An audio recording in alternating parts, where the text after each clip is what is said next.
Hello and welcome. My name is Tom. This is the Enthusiasm Project Season 5, Episode 11. And today we're talking about cameras. Yay! Which is what I said we would be talking about last week. And last week was my deep dive into which is now vintage and retro cameras, and that makes me sad. But I talked about that whole addiction. I'm happy to say that I have not purchased another retro camera since that episode, so that's great. And that was a very visual episode, so I had a lot of people say that they started listening to the audio one and then switched over to the video, so that way they could see everything that I was talking about, and that's really, really fun. Today, however, there is no video component to this episode, and I apologize for that if you're looking forward to it, but the reason being that I'm using a secret microphone, and I can't show it. That's right. I'm that cool that I'm using a microphone before it came out. And this is not part of an embargo or anything like that. I was just fortunate enough that a microphone company said they were coming out with a new microphone. I was interested in that microphone.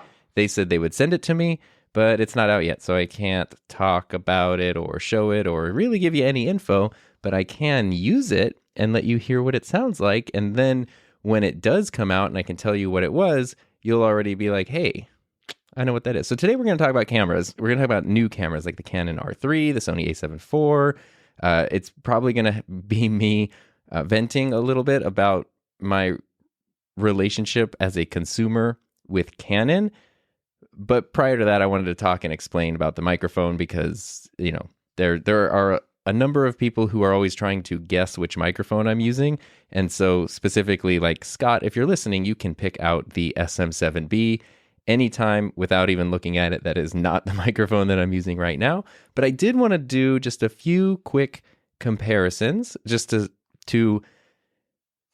see what you think, I guess, about this microphone. So I'm curious if you think that it sounds good, if you think that it sounds bad. And once you hear it compared to some other ones, and once I kind of give you info about where it falls and things, I'm curious about what you think, if that makes sense. So this is the mystery microphone that I'm talking into right now. It's running into the Rodecaster Pro with no effects, no processing. It is running through the Clark Technics CT1 signal booster, which isn't 100% necessary, but this is a dynamic mic, so it does benefit from having that extra clean gain. Without the signal booster, I can get the level that I want if I put the volume fader close to the top, maybe like 2 notches from the top. Whereas, other mics like I'd say like the pod mic or the SM7B, you really got to max out. So it does seem to have a little more high output than those, which is really cool. But of course, using the signal booster definitely helps because right now the volume fader is only right about halfway and I have plenty of headroom if I need it. And I like that. So that's really the only thing in terms of any kind of processing that's happening. Otherwise, this is just the microphone straight out of the box. This is the mystery microphone. And this is the SM7B. So this has been the one I've been using a lot lately. This is the SM7B. I like having this as a comparison microphone because it's such a well-regarded microphone. Again, no processing happening here. And a lot of people are familiar with the sound of the SM7B. So it's a good baseline microphone to have for these kinds of comparisons. So this is the SM7B, and this is the mystery microphone. Back on the mystery microphone. Back on the mystery microphone. And now we're going to switch over. I have a few others that we're going to use, but I'm going to try to use the Rodecaster's record pause function so I don't have to edit. So this is the mystery mic. And this is the pod mic. I'm actually running it through the exact same cable. I just unplugged it from the mystery mic, so it's the exact same thing, exact same signal booster, processing levels, and everything. This is the good old, trusty, reliable Rode pod mic. And now this is the mystery microphone again. So I went from the pod mic back to the mystery microphone, and I have a few other popular microphones that I've talked about recently that I want to share with you. So this is the mystery microphone. And this is the Shure MV7. This is the Shure MV7. Same exact thing. I'm just plugging this cable into different microphones. So the SM7B that you heard is about a $400 microphone. The pod mic is $100. The MV7 is a $250 microphone that also has USB functionality. So this is the Shure MV7. And you guessed it, we're back on the mystery microphone. The mystery microphone. We've got a couple others to test out with you here. This is the Samson Q9U, a $200 microphone. Pretty close competitor to the MV7 because it is less expensive, but it is that USB XLR dynamic combo mic, which is cool. No app with this one. The MV7, of course, has the Shure Motive app, which is pretty cool. But this is the Samson Q9U. I'm just holding it right now, and it is such a heavy microphone, but I think it sounds pretty good. This is the Samson Q9U. And the mystery mic, back on the mystery mic. I've got one more competitor, which is another new microphone, but it's not a newer microphone. And this is the Audio-Technica AT2040. I did a comparison of this with the pod mic a while ago, a comparison video, because it's right in that same price range. It's a $100 microphone. Pod mic's a $100 microphone, but this is Audio-Technica's take on what a $100 podcasting streaming mic might be like. And the pod mic is obviously, Rode's take on what a $100 mic might be like in that category. So this is the Audio-Technica AT2040. And now I'm very happy to say that I can stop swapping microphones because those are all the ones that I wanted to compare it to. I am back on the mystery microphone, and I'm curious to know what you think sounds the best out of those comparisons there. There's definitely a lot of difference between the microphones, but difference doesn't mean necessarily better or worse. It just means different. So here is this one. I can give you a little bit of info. I don't mean to sway your opinion or your judgment at all, but I think this is a great sounding microphone that I'm using. I'm pretty impressed with it, and I like it a lot, and I'm very, very impressed when I compare it to the SM7B, which, as you know, very popular microphone, $400 microphone. I can even do that comparison real quick again. So mystery microphone and Shure SM7B. Definitely some difference here, but they're to me, they actually sound pretty close. So this is the SM7B, and this is the mystery microphone.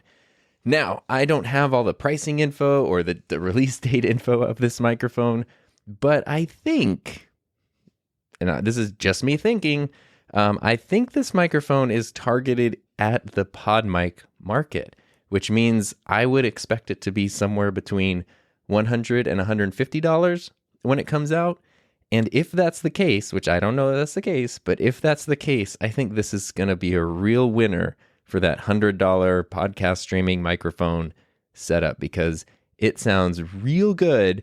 And once you can find out more details and where the microphone is from and all that kind of stuff, I think you might get really excited about it. So I'm curious to know what you think about this microphone, which is not actually what this episode is about. We're talking about cameras, but we're 8 minutes in. We've just done mic comparisons because that's how this podcast works, and that's okay. Anyway, that's my explanation as to why there's not a video version, but also today's episode isn't going to be incredibly visually heavy. I mean, I could show you like pictures of the cameras I'm talking about, but I don't think that's going to add too much to it. So here's kind of where we're at is I wanted to look at Canon. It's sort of like Canon versus Sony, and I don't mean to just focus on those two brands because I know there's other things happening. Nikon is really trying to like regain some ground that they've lost. Panasonic has been doing their own thing, which has accumulated a really dedicated fan base, and they make some great cameras for a lot of years now. You've got Fuji, who's doing really cool stuff, and again, they have a really dedicated fan base, but it really seems like Sony and Canon, at least in the world of video, like mirrorless video particularly, Sony and Canon are the two that are, facing off against one another constantly. And I do want to start off with a disclaimer because ultimately we're talking about large corporations who don't care what any of us do or what products we use. So, I don't want to I pledge allegiance to this company and that company over there. And I've been living now for the past 4 months or so in one foot in the Sony world, one foot in the Canon world. And I've liked that because it's allowed me to have the benefits of each system. There are some things that Canon does better than Sony, and it's great because when I need those, I can use a Canon camera. There are some things that Sony does better than Canon, and that's awesome because when I need those, I can use my Sony camera, and that's pretty cool. But a lot of people obviously aren't mixing and matching or having multiple cameras, so maybe you just have the one thing there. And ultimately, I am being very, very picky when I bring up these criticisms. And I'm going to have a lot of criticisms today, but I'm being very picky. And the reason that I'm saying this, and it's going to be mostly leaned towards criticizing Canon, because I've been a Canon customer and a Canon shooter for a long time. Since 2007, I got the Canon XTI, which is a DSLR, and I pretty much only used Canon cameras all the way up until this year, when I still use Canon cameras, but I also got a Sony camera. And that also includes, in that time, not just my own cameras for photo and then predominantly video, but also building out 2 digital media programs based pretty much solely around Canon equipment. So that has been the number of Canon cameras that I have purchased either directly with my own money or indirectly through funding for programs that I've run is over 100. It's a lot. And same with lenses, over 100 Canon lenses. Plus, then I like Canon. There's a lot that I like about Canon, and my criticisms come from Canon. I do think is very terrible at marketing, and I'll talk about that. And I also I really want them to be successful, but I feel like there's someone I'm rooting for and they have everything it takes to be successful in a specific way, but they just keep shooting themselves in the foot. Not that Canon is not a successful company. They are. And I'm primarily a video shooter. So I'm just not, especially in the mirrorless thing, I'm just not their priority customer. And those of us who are video shooters, that is just kind of the way, that is just sort of the truth. And I would think that a lot of Canon's decisions, when we're really frustrated and stuff comes out, and it's like, why are they doing it this way? It's probably because they know that the majority of their customers are photographers and not videographers, and they're going to lean towards photography. In fact, I can tell you that since Canon likes all of their mirrorless and DSLR cameras to be marketed as hybrid cameras that can do photo and video, unfortunately, those things are often at odds with one another, and you have to make compromises. And Canon, anytime that there's a compromise to be made, they're always going to protect the photo side of things and sacrifice the video side of things. So to me, that tells you right there that they value their photography customers more than their video customers. And probably that's because there's a lot more photography customers than video customers. That's what I would guess is the case. But there are a few things, though, that I think there are just a few things I have problems with. But before we dive into that, I just wanted to make it clear that, again, I'm being very nitpicky here. I'm being very, you can even call it petty in some ways with my complaints here. Any camera, any modern camera that's made within the last, couple years especially, is really good. It doesn't matter what brand, you can't buy a bad camera now unless you go buy just the weirdest, cheapest, plastickiest, a $79 4K video camera from, some shady website or something. That's probably not going to be super great. But if you're buying a Canon camera, Sony camera, Panasonic, Fuji, Nikon, whatever, they're all good cameras. You're not going to get a bad one. And if you have a camera, especially, I'm going to be pretty critical of Canon's R5, R6, and possibly the R3 and all that stuff. And if you have those cameras, because I know there's people listening who have them and like them, I'm not at all trying to criticize your camera or you. And obviously, if it works for you, it's great. And one of the things that put me off of Sony for a long time was sort of the overzealousness of a lot of Sony fans, because they just sort of wouldn't stop talking about how they just wouldn't stop talking about Sony this and Sony that and ha ha ha, Canon. And it really put me off. And I had to get through that to decide to give Sony a shot. But the more that I use my Sony, the more that I'm liking it. And it is interesting to see the different ways that these things are approached. Now, some of the things, so that's my disclaimer, is that I'm not trying to insult you or your camera or anything like that. And please don't think that all cameras are awesome. Now let's just, split hairs here. So the other thing is, some of the stuff I'm going to talk about, I really don't know if these are choices made out of necessity. I think some of them might be, versus choices made intentionally. And what I mean by that is it's been very interesting to see Canon and Sony's different approach, at least from my point of view as a customer, their different approach to getting people into their systems. Because Canon, I can speak much more confidently with Canon because I've used them and followed them very closely for many, many years.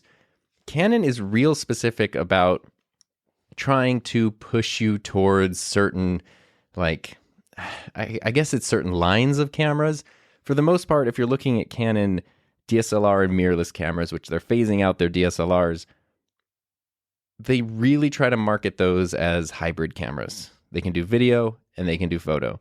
And there's different levels, the Canon R versus the R6 versus the R5, and they've always kind of done that. You could get a Canon Rebel, or you could get like an 80D, or you could get a 5D, and there's just the different levels. And there's always kind of been like, which you would expect, if you want this feature, you're going to need to bump up to the next camera. You want a flippy screen, you want a mic input, you want more manual control, you want more weather sealing, multiple card slots, whatever it might be. You always got to kind of bump up to the higher level thing, which makes sense. Like, that's not, it's not a crime or anything.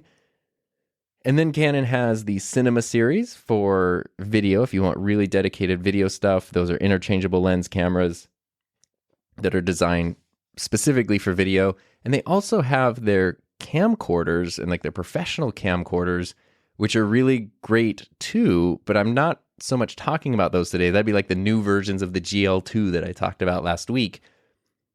The reason I'm not talking about those right now is because they aren't interchangeable lens. And a lot of times the complaints that I'm going to bring up today are met with people saying, well, if you want a video camera, get a video camera, go get one of the, it's like, I get what you're saying, but there's benefits to this mirrorless system or DSLR system where I have a giant sensor, I have interchangeable lenses, maybe a more compact form factor, where maybe I don't, like the camcorder isn't going to work for what I need exactly. The Cinema series would work, but it's also, usability is very different on a camera at that level, and price is very different also for cameras at that level. So it has been interesting to see how Canon really does try to I really think there are specific things they do to either push you towards certain lines of cameras or protect certain lines of cameras. And I firmly believe, even though they have said, Canon representatives in many interviews have said they would never intentionally cripple a camera to protect a higher end thing, I think that's a total lie, because there are clear things in the R5 and the R6 that are, it seems like, crippled for no reason other than to push people towards these cinema cameras, which I think is a very dumb mistake, because Canon is assuming that the people who are looking at the R5 for video, if it doesn't have the features they need, would go, oh, okay, well, I guess I'll get the cinema one. But there's a very big difference in price, and I don't think those are all the same customers. And I think that's why a lot of people are then, instead of saying, oh, here's a full frame mirrorless camera, this is cool, it can't do quite everything I need. Well, Canon's full frame mirrorless camera is the C500. It's like an $8,000 to $10,000 camera. Very different from the R5's $3,900 price tag, which is still very high, but more than doubling that is very, very high. And I don't know why they seem to think that people will make that leap versus just making the leap to another company. Going like, oh, we'll just use Sony or Panasonic or whatever instead, because that makes a lot more sense. Whereas Sony's tactic really seems to be that whatever the new camera that comes out is, just has as many new features as they can put into it. And sometimes that means that lower end cameras end up having better and newer features than higher end cameras if they just happen to come out soon. And this is interesting because at the time I'm recording this, we're probably a couple weeks away from the A7 IV being released. And from all the rumors I've seen, I don't know what the differentiation is going to be between the A7 IV and the A7S III, except that the A7S III is going to cost something like $1,500 more. And I don't know. I don't know what the differentiation is going to be. So it'll be interesting to see that, because it seems like, based on everything I've seen, they're putting a lot into the A7 IV. And I don't know if that's going to cut into the A7 III or what. But it kind of seems like Sony doesn't care. Sony's strategy seems to be use a Sony camera. That's all they want. They don't care if you're buying a low-end one or a high-end cinema line camera. They just want you using a Sony camera. And once you're in the system, then you're in it. Then you get the lenses, then you get different bodies, then you get all that stuff. But they really don't seem to care. Whereas Canon seems much more picky on like, we don't just want you to use a Canon camera, but we want to push you towards like the most expensive one that you could possibly be willing to buy. And I think that is an old school business model. It doesn't really work right now, or as much as it used to, but I also don't know if that is something that they kind of have to do. So for example, they're both giant companies, but the scale of the companies is quite different. So Canon's net worth as a company, which Canon's huge, and in addition to their photo stuff, they have all of their imaging and like industrial imaging divisions. They have their broadcast camera stuff where single lenses can cost $250,000 and stuff like that. Things way beyond the EOS R and stuff. But even with all of that, as of September 23rd, 2021, Canon's net worth was $25.89 billion, which is a lot of money. $25.89 billion. However, at that same date, as of September 23rd, 2021, Sony's net worth was $139.84 billion. So that is more than $100 billion more than Canon's net worth. And if you think, I mean, Sony has movie studio divisions, they have gaming, they have audio, they have video, probably a bunch of stuff I'm not even thinking of. Plus, they make stuff for other companies. They make sensors for other cameras, other phones. Like, there's a lot of Sony parts in other devices that aren't Sony branded. Canon, I don't think, does that kind of thing as much. I think you'll find Canon sensors in other cameras. That's a huge difference. So Sony at 139 billion versus Canon at 25 billion. Both huge, but it's like those things, if you've ever seen those scale of the universe videos on YouTube where it shows like the Earth, and the Earth is really big, and then it zooms out and you see the Earth and the sun, and the Earth is really small compared to the sun, and then it shows the sun next to a star that makes the sun look like the size of the Earth, and it's really small, and then it zooms out even further, and like that giant star is now just a speck of dust compared to this other star, and it just keeps going on this scale that's like unimaginable. It's like that's what we're talking about. All these things are huge, but it's like orders of magnitude different. And the reason I bring that up is because my thought is that might give Sony more flexibility in being experimental with stuff. Maybe they can afford to like cut margins a little bit. Maybe they can afford to, it doesn't matter as much if this camera model cuts into the sales of this other camera model because they just want people using their cameras. Whereas Canon puts, being a smaller company, puts a lot of effort into one camera model and then wants to protect that. They don't want to then cut into the sales of that model by releasing something else that's going to overlap it. I don't know if that makes sense, but it's kind of a thought that I've had, and I think there's probably something to that. And if that's the case, that's just sort of the reality of the situation. Like a bigger company has more resources than a smaller company that has fewer resources. And it just sort of is what it is. And I think that could be the crux of a lot of the like, well, Sony does this and Canon does it this way, and why? And if that is the reason, it just sort of, it is what it is. And it sounds like everybody's doing the best they can with what they got. However, I'm going to focus more on stuff that I think is in their control. So one of the things I talked about was Canon sucks at marketing. And the reason I said that is because Canon sucks at marketing. And it's sad because that is also the root of a lot of their problems. So, for example, I'm going to take you back in time to 2020. Sorry, don't mean to make you revisit 2020. But if you remember last summer, that's when Canon announced the R5 and the R6, which were their first mirrorless cameras after their first mirrorless cameras. So the EOS R came out and the RP came out. The R was a very typical Canon camera where they announced it, and on paper, everybody was like, this is insane. Like, cool, it's mirrorless and it's full frame, but it basically only does video at 1080. It doesn't have like this autofocus system. It's got this crazy crop in 4K. Everybody found everything wrong with it. And then once that initial wave wore off and people started using the camera, it saw a huge surge in popularity because it's a really good camera. It's incredibly reliable. It's very fairly priced. even the 1080 footage looks really good. The 4K footage is cropped, but it does also look really good. So if you can work within that crop or get something like a speed booster, it becomes very usable. And again, the camera's just rock solid reliable. And that has been Canon's MO for a long time, is they're not going to be the first to the market with something, but they're going to be reliable. And I had always looked at it as Canon is willing to sacrifice innovation to protect reliability, whereas Sony was willing to sacrifice reliability to promote innovation.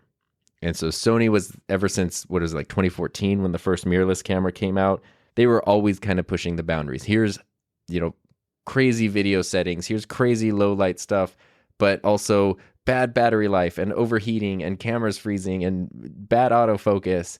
And that's just sort of like what had been ingrained in my mind with these two companies. Now, what happened was, over time, Sony did have those issues. The early cameras had all kinds of problems and limited recording and all this stuff, but they kind of paid their dues, did their research and development, and have gotten to a point now where their cameras are very good and very reliable and have good battery life and amazing autofocus and don't overheat. They sort of have ironed all of those things out. It took some time, but they got there. And it was interesting for me to learn that, because I've just always kind of associated Sony has good image quality, but the usability is going to be real rough. And that's not the case anymore at all with their current cameras. And Canon, even though you're not going to get the newest, most exciting features, you're going to get something that's just so reliable and so easy to use. I still think Canon is pretty much the best when it comes to ergonomics and physically designing a camera that is going to, you could take it to a blizzard, you could take it to the desert in the middle of summer. It's going to keep working. It's going to feel really good in your hand. It's going to make sense where all the buttons are. The menus make sense. Sony menus have gotten better, but there's weird stuff like half of the camera's touch screen, but half of it's not on my camera, the A7S III. So you can go through certain things in its touch and other things aren't, which is very confusing. And Canon is just everything's touchscreen. So you can change everything with touching the screen, or you can change everything with the buttons. Touchscreen is usable. Sony is it works on some things, it doesn't work on others. Super weird, makes no sense. That all kind of shifted though in 2020, because Canon came out with these cameras, the R5 and the R6, and it was the first time that they weren't super reliable, to a pretty concerning degree for video. If you're a still photographer, the R5 and the R6 are pretty much near perfect. So if you're a still photographer, near perfect. If you're a video person, obviously there's a lot of problems, overheating being a really, really big one. And that it's not a thing, it seemed like it was something that could be blown out of proportion. It's obviously gotten better in the years since with firmware updates, but still an issue and still something that I've seen plenty of people who have been dedicated Canon shooters have to move away from the system, because they're I want to use this camera, but I just can't count on it the way that I need to be able to. And of course, there's other people who've had no issues with it, but that was very interesting, because suddenly Canon came out when they announced these cameras. It was what company is this that is announcing all these insane features? This isn't the Canon we know. And yeah, that was where then reliability came out. Whereas Sony then showed up literally just a few weeks later with the A7S III, which on paper actually wasn't that exciting, because it was just sort of it's a really good version of what we've been doing. But that's kind of what people wanted. It's it's the Canon reliability of you're not going to have to think about it. Camera's going to perform for you in every way that you need it to. It's even less expensive than the Canon offering. And, it's got everything there. And Sony has had no problem. This has been fascinating for me to see. Sony's had no problem differentiating specific use cases for their cameras. So Canon has the cinema lineup and their mirrorless lineup. Those obviously have different customer bases. But within the mirrorless world, Canon is just trying to promote everything as being hybrid. Whereas Sony is very clear, the 7 series, you have the A7S, which they all look the same basically, but the A7S is a video-focused camera that has some still photo capabilities, but primarily video. The A7R, really much more like the Canon R5, R6, is a photo-first camera, but also has video capabilities, and you can get, of course, good video with it, but definitely going to be an easier camera to use for photos. And then you have just the A7, which is trying to be the hybrid of both, but it does both of those things very well. At least the A7 III does. I imagine the A7 IV will be good, but you make sacrifices with, you're not going to have the same resolution as a dedicated photo camera, and you're probably not going to have all the same frame rates, codecs, maybe ports and stuff as the more dedicated video camera, but you're going to have a decent collection of a little bit of everything. And they're just super clear. Like, you want video, get this. You want photo, get that. You want a little bit of both, get this, but know that you're not getting the best of either. And then you make the decision on what you need to get. Canon and their infinite marketing wisdom, here's the stage. Let me set the stage for you going into their R5, R6 announcement. This is what killed me. The R came out, was met with a lot of criticism at first, and then gained a really strong following as people realized this is a really good camera, and these RF lenses are awesome, and this RF lens mount seems like something that's worth investing in. Plus, it's so easy to adapt your old lenses to, and they work perfectly. It really kind of seemed like, wow, they're on to something with this system. But from the video side of things, what people really wanted was full frame 4K. I can definitely vouch for that. Improved autofocus. I thought the R had really good autofocus coming from my previous cameras, excuse me. But it definitely could have been better. There were times when it would suddenly just, even if I'm just sitting talking to the camera, it would just suddenly decide to focus on something else. But still, I think it has pretty good autofocus.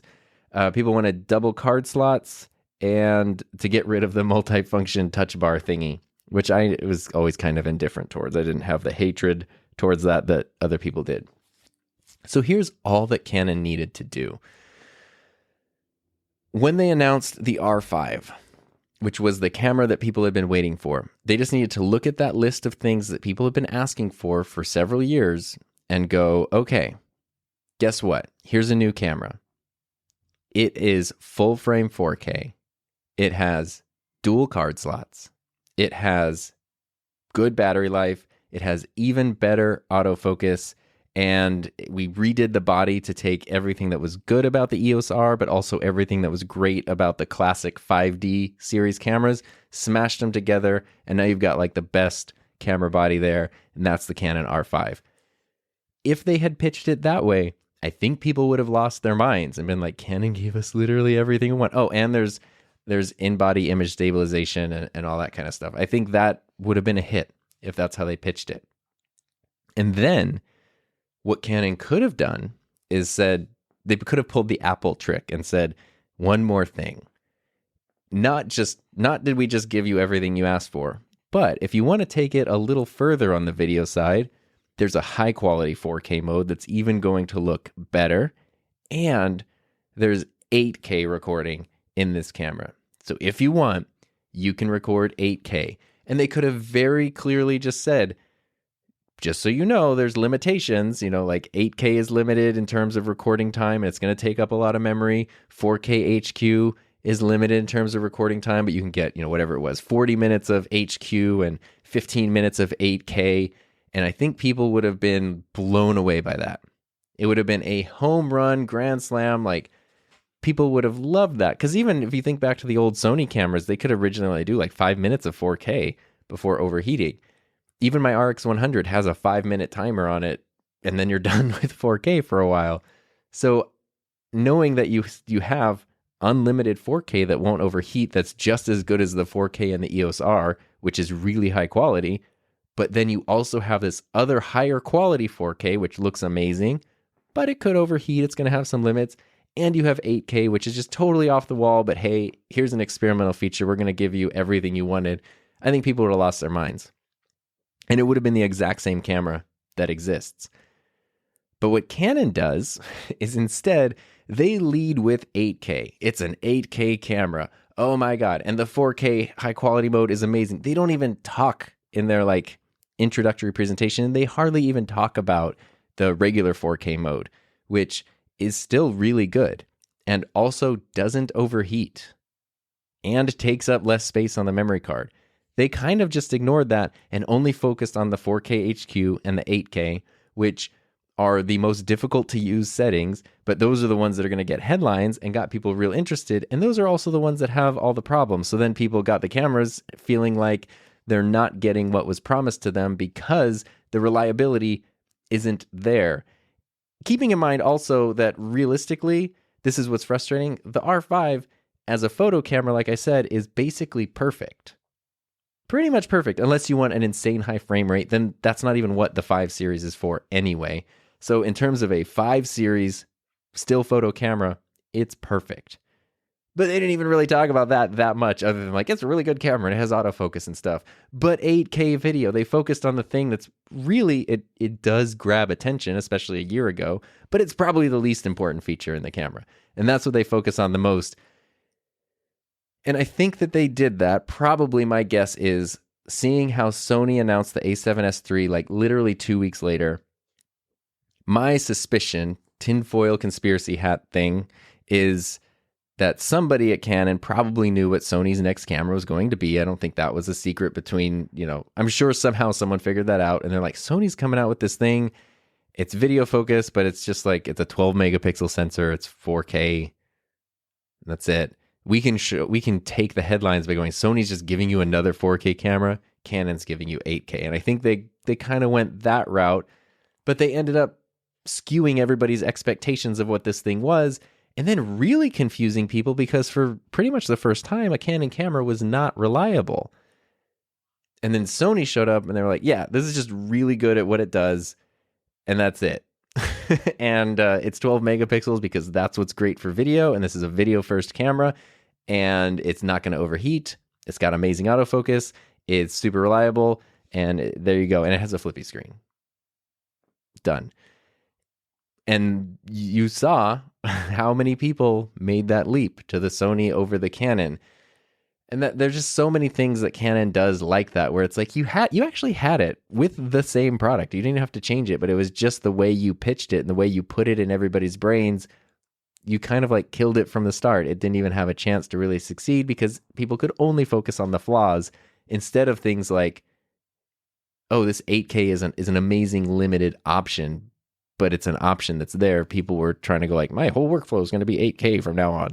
And, there's a lot of things that went wrong there, at least in my opinion. I've thought about this a lot.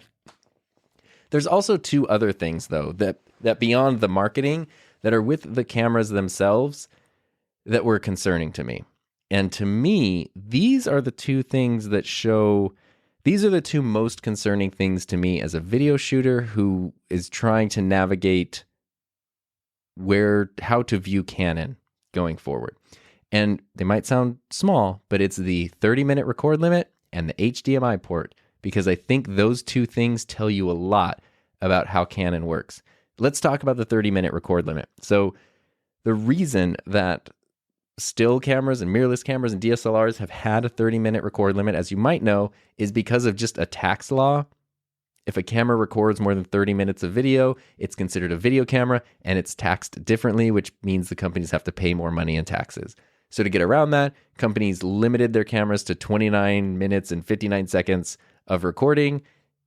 And that was just the way it was for a really long time. And that's it. It had nothing to do with technical capabilities, nothing to do with anything like that. It's just so they could sell it as a stills camera and pay less in taxes. Really dumb, I know. Fortunately, as technology evolved, that tax law went away. I believe it was a European law, but it went away in 2019 because the line between what is a stills camera, what's a photo camera became so blurry that I guess they actually thought the law didn't make sense and got rid of it, which is great. And that's why you started to then see cameras come out from, Sony, Panasonic, all these other companies that had no record limits other than battery power and memory card. You have to, if you can keep the camera going, it will keep recording, basically. And that was in 2019.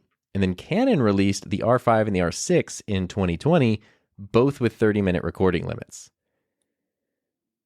So to me, and maybe I'm looking at this wrong, to me, there's no answer to that makes Canon look good. Because here's an example. When I was teaching, sometimes I would have to deal with gum on the carpet because kids would chew gum. And the things I hate after teaching are gum and hot Cheetos. I'd never want to deal with those things again. So never offer me a stick of gum or hot Cheetos. But the thing with gum is I think every human being at one point in their life has been chewing on something or eating something, and you go to talk or you cough or you sneeze or whatever, and the thing you're eating like accidentally comes out of your mouth. We've all been there. That's fine. If you're chewing gum and you sneeze or you talk and your gum falls out, normally you're like, oh, dang. And you grab like a tissue or a wrapper or something and you pick it up and you throw it away. When I would find a piece of gum just sitting on the floor, to me, it was only a bad sign, because I really thought about this. And in my mind, it could only be one of several scenarios. One is that somebody's actively being malicious and they spit their gum out on the floor so that someone else would step on it and ruin their shoes, or I'd have to clean it up and they'd be like, stupid teacher, like clean it up. That's definitely a thing that could happen. And that's bad.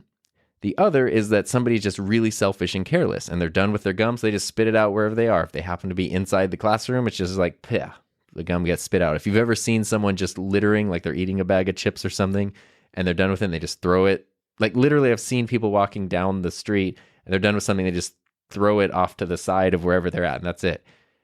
That's bad.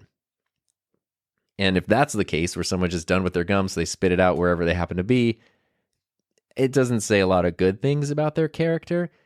And then the other instance is that someone is just so spaced out and like half brain dead that that the gum fell out of their mouth and they didn't realize it, which is also not great.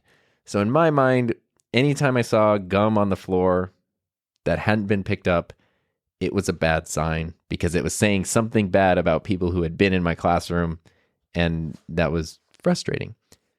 I think that the 30-minute record limit gives very similar clues. The reason for that is obviously if Canon's going to announce cameras in 2020, they didn't start making those cameras in 2020. They started designing them and researching and developing them probably several years before. So it would make sense that we'll say they started the R5 in 2018, 2 years prior to launch. Maybe it was that long, maybe it wasn't. But we'll say they started it while that 30-minute tax law was in place. So their first versions of the camera had the limit in place because it needed to be there. As they're developing the camera, the law goes away. The camera comes out a year later and still has it there. So what that means is that either Canon is so far behind that literally when they start making something, it's just frozen in that time. So if they start developing something in 2018, it's just frozen in 2018 technology. Even if it doesn't actually come out till 2020 and they could update it, they don't. It's just sort of, this is what it is. We're just frozen here. That's bad. Or it means that they're just totally unaware and just don't care, but that doesn't seem too likely.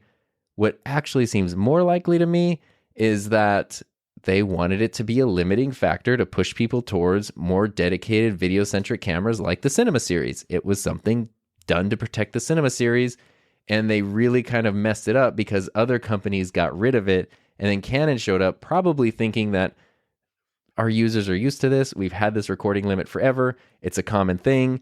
People aren't going to think twice about it, and then everybody else is getting rid of the recording limit, and Canon's sitting there still with it, and now you look pretty bad. So to me, I think that was something that was left in specifically to cripple the camera's video functionality. If it wasn't that, then that means it was left in because Canon is just really out of date and doesn't bother to actually update the stuff to be as current as possible before its release, which is also bad. Both of those things are bad. So then the R3 came out recently, which is a $6,000 camera. That is obviously a photo first camera. It's an action photo camera, sports camera, probably, you could argue, one of the best still photo cameras ever made. Like it's perfection, you know, because the R5 is near perfect, but then the R3 can shoot 30 frames a second, which is just video at that point. So you literally, like, what more do you need out of a camera? I think it's the perfect camera for stills. And they put a lot of great video stuff in there, and they even brought stuff back. They brought the switch back, the little thumb switch that goes from photo to video that Canon has had for a long time. They got rid of it for the R and the R5 and the R6 and the RP, and they brought it back. And I think that was amazing. And it showed like, hey, you guys care about video. And the R3 doesn't have a 30-minute record limit.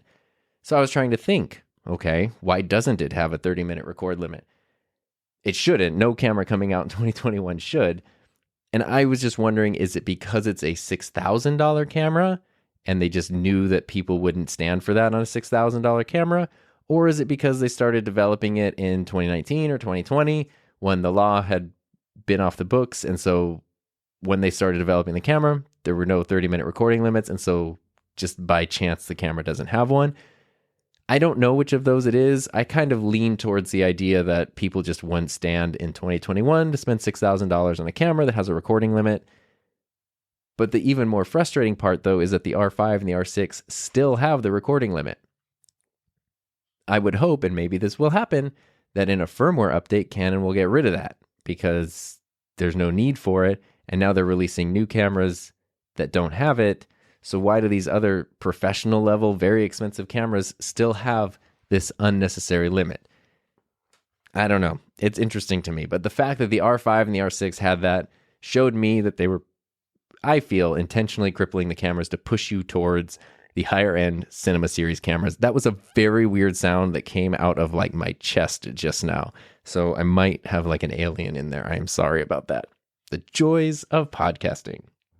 But I guess you could say at least they've gotten rid of that limit. And so I would expect that future cameras that aren't $6,000 that come out wouldn't have the recording limit either, hopefully. If they come out with a new camera that has it, then that's just a giant middle finger to video creators. So hopefully that won't be the case.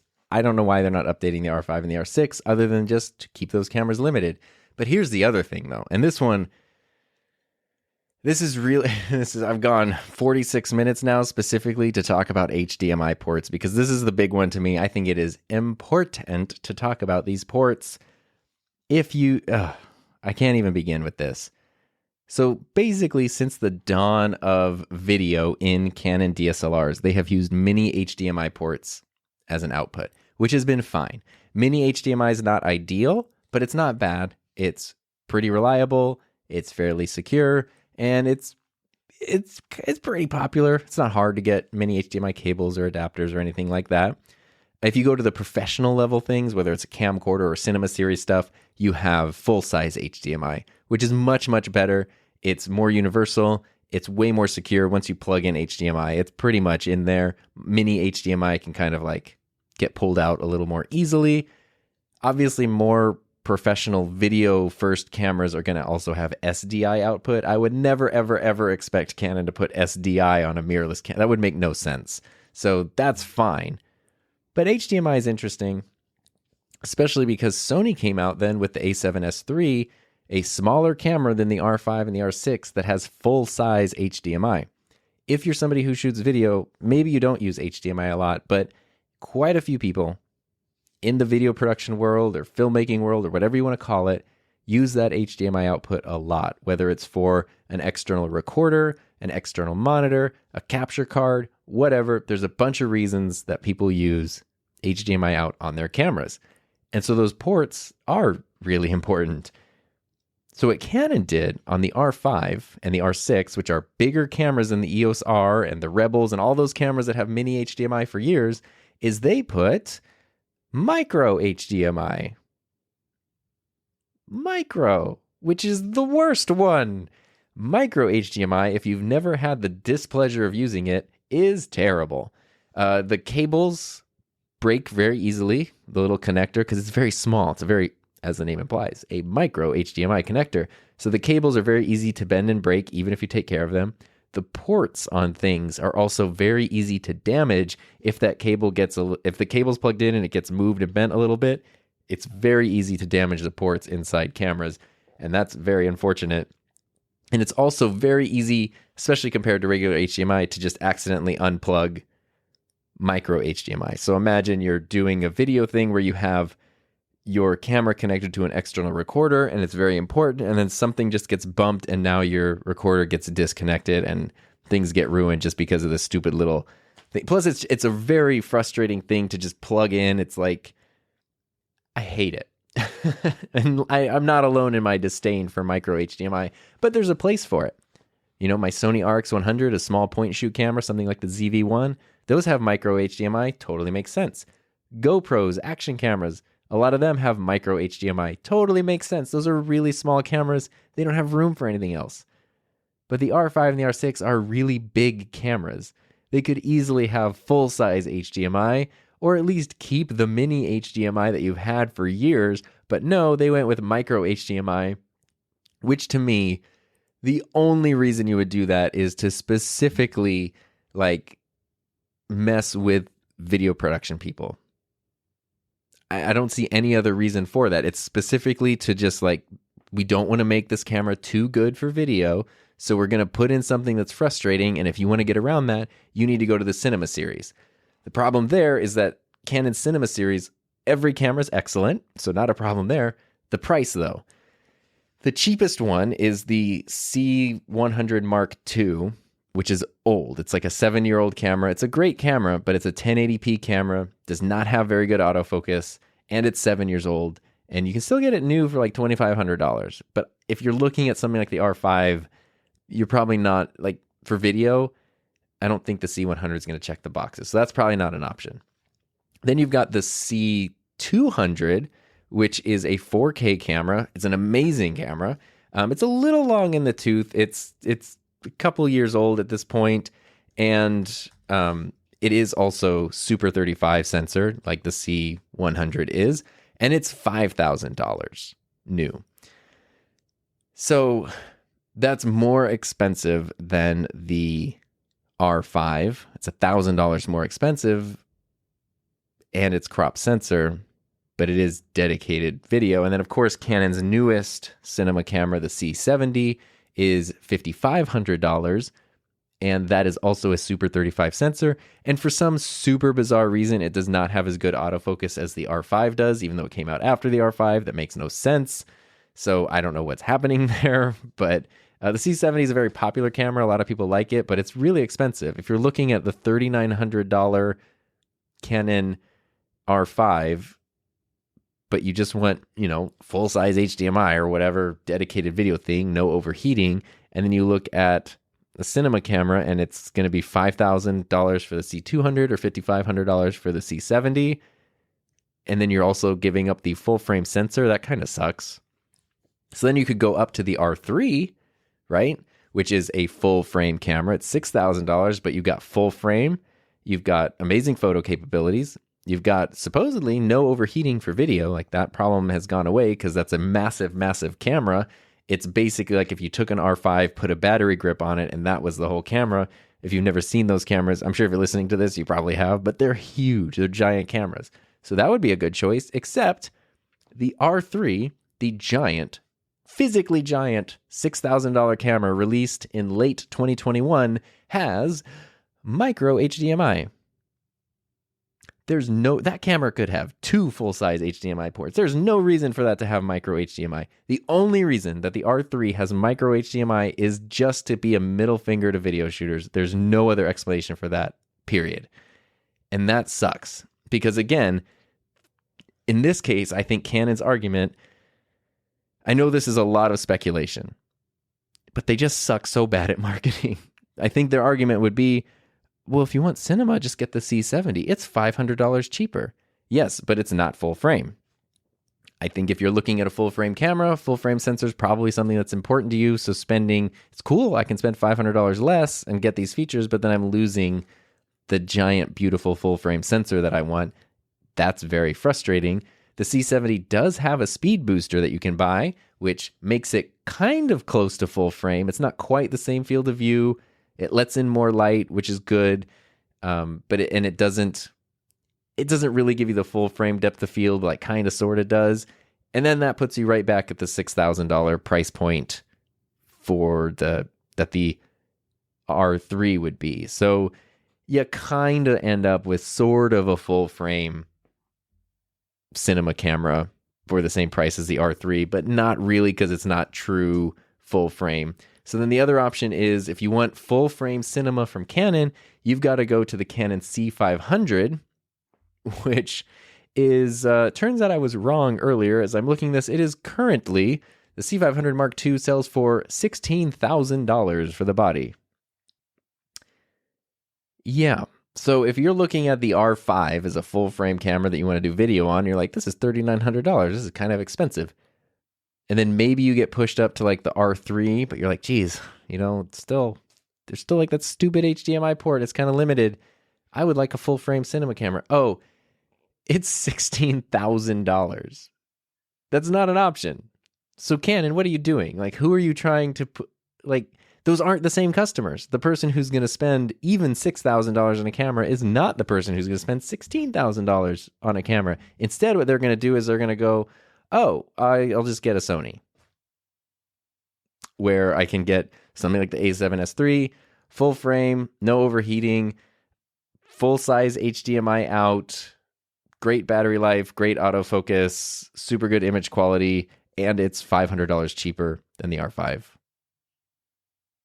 I mean, why wouldn't you do that? I know people often say like, well, if you're invested in a system, and I think Canon overestimated that thing of, well, if you've got Canon bodies and Canon lenses, you're not going to look at any other system, which used to be true. Whatever your camera system was, it didn't really matter what the other companies were doing, because you were just like, well, I'm a Nikon shooter, or I'm a Sony shooter, Canon shooter, whatever. I don't think that is the case anymore. And I think with all the different developments, especially in the past couple of years, people have become a lot more comfortable switching over to different platforms and selling things if they need to, or adapting things. And I think Canon overestimated. I think it's old school thinking of how things used to be, and it's not how things are anymore. And I think that's why they lose a lot of video customers. But also, going all the way back to the beginning of this podcast, I don't know what percentage of Canon's customers are video customers, the people who are getting the mirrorless cameras at least. Obviously, the cinema series is geared towards video-only people, but maybe the percentage of people who buy a mirrorless Canon camera or a Canon DSLR for video is just so small that they don't even really care that much. They just kind of, they just know that they're going to put photo first. And I would kind of be okay with that.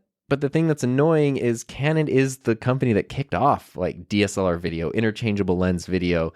Everybody used Canon for a long time. And it's like they just sort of dropped the ball and didn't continue to build that community and that customer base. And that's really, to me, very dumb on their part. Or they just thought that people would have no other options, and then other companies gave people other options.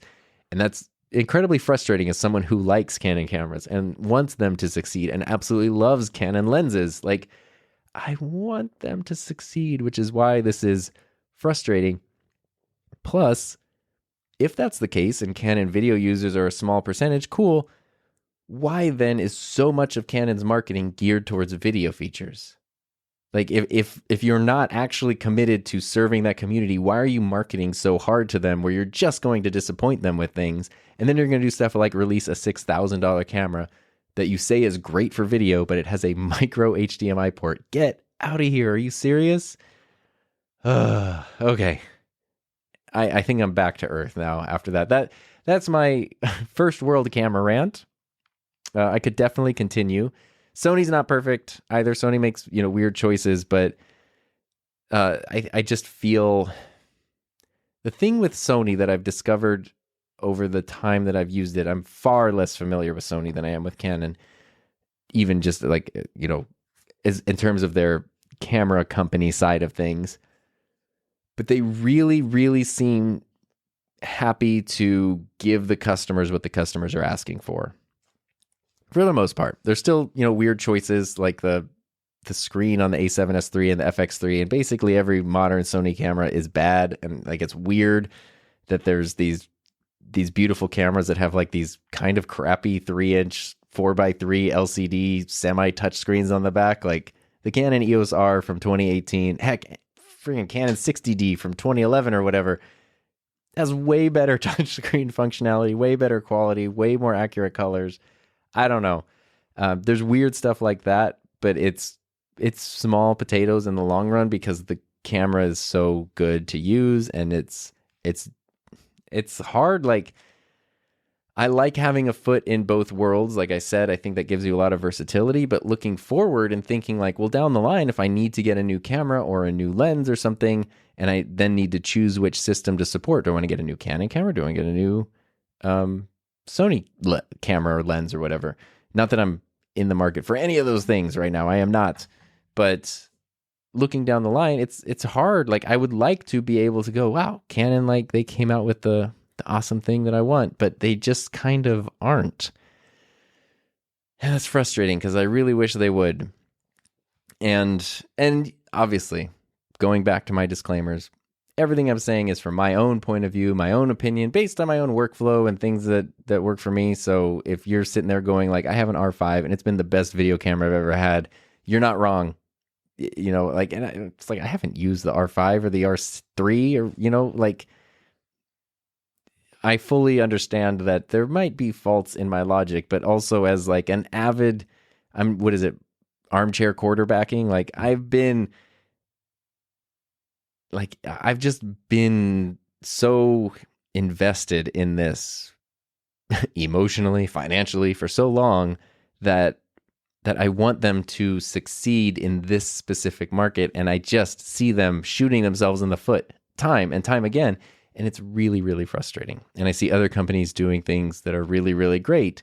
And I don't know how much patience people are going to have, at least in the video community, to keep waiting for Canon to get things right and not just keep coming out with just keep making bizarre choices, or even just having marketing that just clearly shows they don't understand how to connect their products to their customers. That's my soapbox for the week. Feels really good to get that out. Anyway, I would love to know your thoughts, because these are the kinds of things, again, every camera's great now. I'm splitting hairs, but these are the kinds of things people can have very strong opinions on. And this is very much a one-way thing right now where I'm talking and you're listening. If you have thoughts and you want to share them, please feel free to do so. You can do so either with writing or voice or video to tom@enthusiasmproject.com, and I can put your thoughts in next week's episode if you have them. I'm also curious what you thought about the mystery microphone that I've been using all day today. I think it sounds pretty darn good, and I'm curious what you think, especially because you might be listening on, different headphones, different speakers, different environments, all that kind of stuff. I would love to know what you think of the microphone that I'm using, because I'm very curious to see where this could shake things up potentially in the, in the podcasting, streaming microphone world. So I hope that's kind of interesting, helpful for you there. Thank you so much for listening. I hope you had a great time. If you want to support the show, there's links in the description to Patreon and buy me a coffee and all that stuff if you want to. But also, I always just appreciate the listening and the gift of your time. Hopefully, you have a great, happy, healthy week, and I will see you back here next time.